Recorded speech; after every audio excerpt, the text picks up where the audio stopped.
but the dwelling argument, I just feel everybody's property should be from there, regardless if we use that or not, which I am sold on that, should be on the property line of every adjacent farmland. Whether you have anything currently on it or not, because it shouldn't hinder you at a later date from doing what you want to do on your own ground. Another thing we could do is looking at costs accrued from this to the county. You know, our fire departments and EMS is going to have to do emergency response to these things. Currently, right now, if they have to do a rescue from the top of the tower from a worker or something like that, if we're talking 650 feet, that's going to take at least, you know, a 1,500-foot rope to do a rope rescue from there to bring somebody back down, because there's no ladders tall enough around here anyplace to get a person down. You know, that could be put into the ordinance that can't really be argued. You know, you put something in there to where they have to provide yearly training for the fire department for rescue situations, where they have to buy specialty equipment to do those rescues. You know, the way the fire departments and EMS and stuff kind of struggle anyway here in the county, that would be an easy way to get an income coming in for public service as well. That's a good idea, but if you're trying to push to not have them in here at all, I wouldn't offer them a backup plan. No. Also, I've got 425 signatures. This is basically, we do not want the commercial wind turbines and commercial solar farms in Carroll County. And it's counting. That's from last Wednesday when we started it. It's either on the internet or it's door to door. And so I think the general consensus, I've only found one person who wanted them in here, is we don't want them. And the easiest way is do Kosciuszko and force them out of here. And then I guess I had one other question, is in regards to a capital improvement. So somebody builds a quad hog barn, you know, just talk agriculture, because that's the people that are doing this. They build a quad hog barn on their ground. You know, that is a capital improvement, and their property taxes are raised significantly. So is this going to, my request would be, it would have to be zoned industrial for each 2-acre plot or whatever is necessary to build a turbine after these ordinances are set in place. And then property taxes should be associated with the industrial lot with a $2 million turbine sitting on it, versus you're paying property taxes on a 2-acre lot of zoned agriculture. I mean, a huge difference in, you know, the capital gains and the property taxes that the county would be receiving versus I don't know how what's been discussed and what's actually in place on that, but that's a pretty significant sum of money that would be missing. But they don't buy the property, they only lease the property. They're leasing it, so the person that owns the property would be. Right, so the farmer, in my opinion, would be responsible for paying the taxes. They're getting an income from it. So they should be paying a significant sum of money. So They you don't- might know what White County and Benton County and these other places. I don't know what that, what those values are. but I feel like if we don't want them, but at the same time, that's just something else to stick in the ordinance, and it should be zoned accordingly, and they should be paying dearly for those, not just sitting on, you know, a 2-acre agricultural, zoned agriculture that you're paying to raise soybeans and corn on. That's different. I mean, a pretty significant jump in income if this would happen to go through, and they should be paying dearly for it, in my That would opinion. go on to the assessor, not us. Oh, I know, but I'm just mentioning it, you know. That's a good point. You know, property tax rates are, I don't remember the exact number, but, you know, say it's $1 on residential property, $2 on rental property, or, well, it's 1%, 2%, and 3% on commercial industrial. Cindy, would the tower and structure itself be considered commercial industrial and go at the 3% tax rate? I don't know. Is it possible to put that into the ordinance, that it be designated so that it would be considered industrial, commercial? You know, that hits the pocketbook, you know, and anytime that you increase the operating expense, you know, anytime a company looks at something, they look at what their net profit will be, which will be designated by construction cost, interest rates, and taxes. So, you know, if you could deem the structure itself as a commercial or industrial structure in an agricultural district, then that would be that'd be 3 times the tax rate it would see.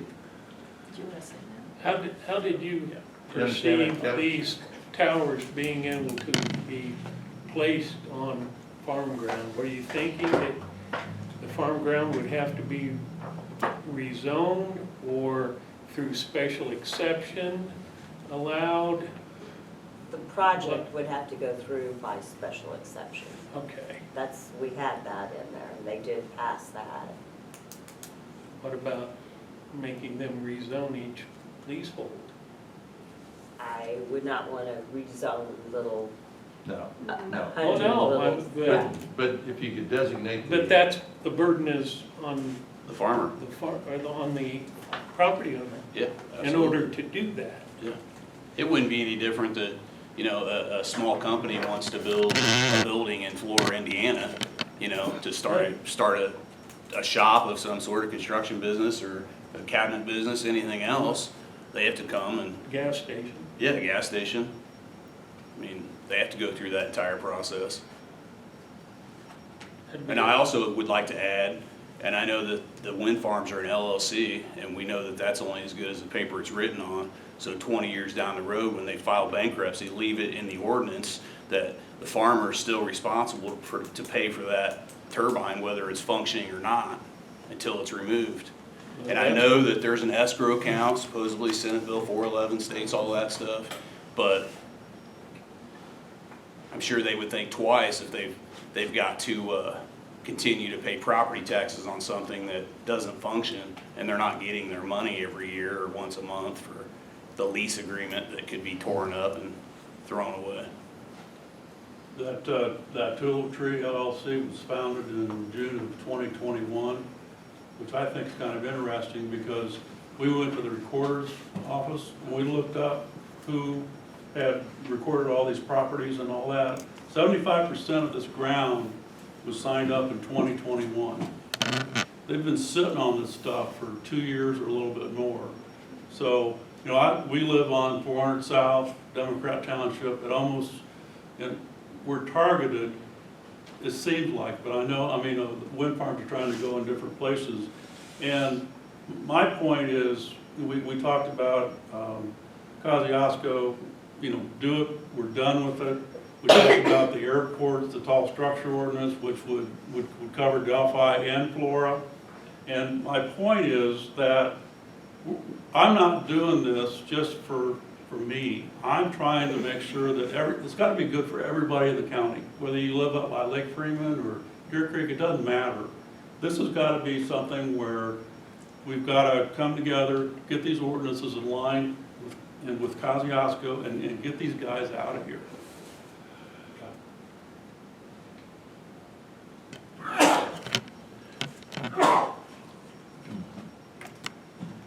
Well, we appreciate everybody's input, and it will obviously be considered.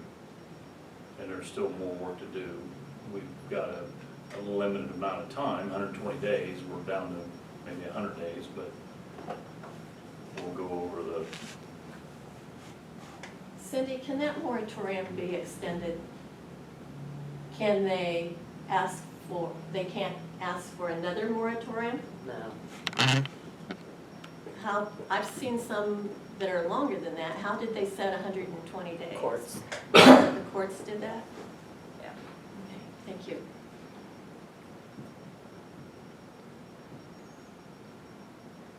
you've got a lot of people who are willing to help. Bill? And we've spent a lot of time researching since we found out about this. And if there's anything that we can do, let us help you.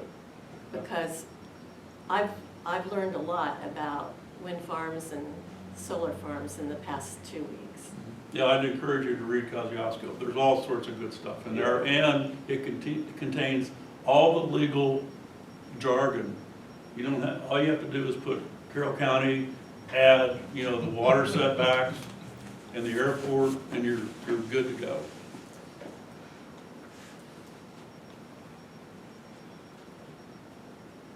I do have PDFs of all those of Montgomery and Kosciuszko and Cass and stuff too. Cameron got a bunch of them for us with Jasper. I mean, there was email after email after email of all these ordinances and counties and stuff like that. I appreciate it. I just have one question out of curiosity. Why the hate for the solar and the wind? Why the hate? If you would come sit on my deck, it overlooks the valley. Right. The Wildcat Creek goes through our farm. We have eagles nesting along the Wildcat. Right. We have a very peaceful environment that we have worked like crazy to keep. And it doesn't seem right that a few people in our area can take that away from us, to fill our landscape with wind turbines and solar farms. I'm all for green energy, but there are so many other places that these could be put. They can be put, the wind turbines, I read about wind turbines today that don't have blades. They put them on rooftops. Put them in New York City on the rooftops. They do have them. You know, it's just an invasion of our surroundings. No, I'm just curious. I mean, you're gonna have neighbors pitting neighbors and farmers pitting farmers because the ones who are wanting them and the farmers who don't want them, and so on and so forth. Dig deeper, you'll find out that Benton County and the surrounding areas is the windiest place in the United States. That's why they're popping up so much around here. No, Benton's not the windiest part in the United States, but it's the windiest area in the state of Indiana, and west of there is the windiest part of Illinois. That's what this is. This was all on the wind maps when I was in college. I didn't know 50 why years you ago. guys were so against it. I mean, Well, I would invite you to come to our end of the oh, I county. see them off my house, or off my property across the lake. Do you like seeing those lights in the morning blinking? Doesn't bother you? No. I used to drive from home to Delphi every day to school. I taught at Delphi. And the first time I saw those lines of red lights, I thought, I had no idea what they were. And you can see them from Brookston. It'll change our way of life, and you'll never get it back. Never. And what I'm saying, I'm not here to argue. I just asked a question. That's all I want. I'm not here to debate. right, That's all. well. And I there's a- appreciate the question. Yeah, there's 11 acres, I own on 4 sides of it behind us. It's 700 feet from our house. If they put up a 650-foot wind turbine and it blows over, it's gonna miss my house by 50 feet. Gotcha. All right, just had a question. That's And all. there's a difference from sitting and watching the red lights from 2 or 3 or 4, 10 miles away compared to driving down the road, looking up and seeing a 650-foot thing swinging around. That's the difference. Yeah. It'll ruin Carroll County. You have noise, you have vibrations. There's a health issue too that no one's talked about. So there's a lot of negatives. Okay. Well, thank you. If we don't have any other further business, need a motion to adjourn. Motion to adjourn. Second. All those in favor, aye? Aye. Thank you. Thank you. Glad you guys came. Thank you. Thank you for letting us speak, I appreciate it.